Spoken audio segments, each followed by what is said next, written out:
Have you ever wondered how much better your life could be if you could just get the hell out of your own way?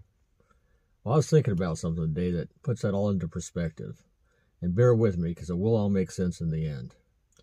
Years ago, in my younger days, back in Colorado, some buddies of mine and I would get together a couple times a month. We'd go hang out at a local country bar.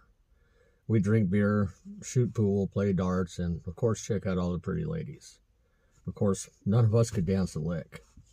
Well, one night, old Chris stood up. He got tired of waiting, tired of watching. He walked up and he asked this girl to dance. Now, we were all pretty shocked and actually kind of proud of him because he was a shy guy. Unfortunately, she turned him down, and he walked back to the table red-faced. Now, being buddies, we couldn't let it go. We had to give him a hard time. We're like, Chris, man, you're lucky she turned you down because, buddy, you look like a fool out on the dance floor. Well, we figured that'd be the end of it, but you got to know old Chris. A few minutes later, he got up and he walked up to the prettiest girl in the place. He looked right at her and he said, ma'am, he said, I can't dance. Most likely, I'll look like a fool out there. But if that's what it takes to dance with you, I'm ready to give it a try. Now, keep in mind, several guys had already asked her to dance, and she turned every one of them down. So we were all pretty shocked when she stood up and let Chris lead her out to the dance floor.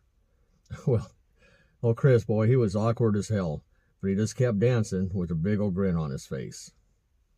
And, well, through the night, he danced with Shelly 3 or 4 times and probably half the other girls in the place. And I pulled him aside. I said, buddy, so whatever gave you the nerve to ask that second girl to dance, especially Shelly, after you'd already been turned down? Well, he looked right at me, clear as could be. He said, buddy, he said, rejection wasn't as bad as I thought. And he said, then I got to thinking, you know what? I'd rather look like a fool dancing with a pretty girl than look like a fool standing over here in the corner wishing that I was. Well, that hit me pretty hard. You see, I think that most of us aren't stuck. Honestly, we're just afraid to get out there on the dance floor. We're standing in our own way. Fear of rejection, fear of looking foolish, fear of failing. Well, let me tell you this. If you don't get out on that floor, if you don't take a chance, buddy, you're never going to get to enjoy that dance.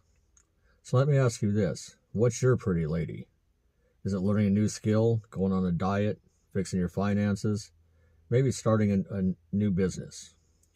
Whatever it is, I've got a challenge for you.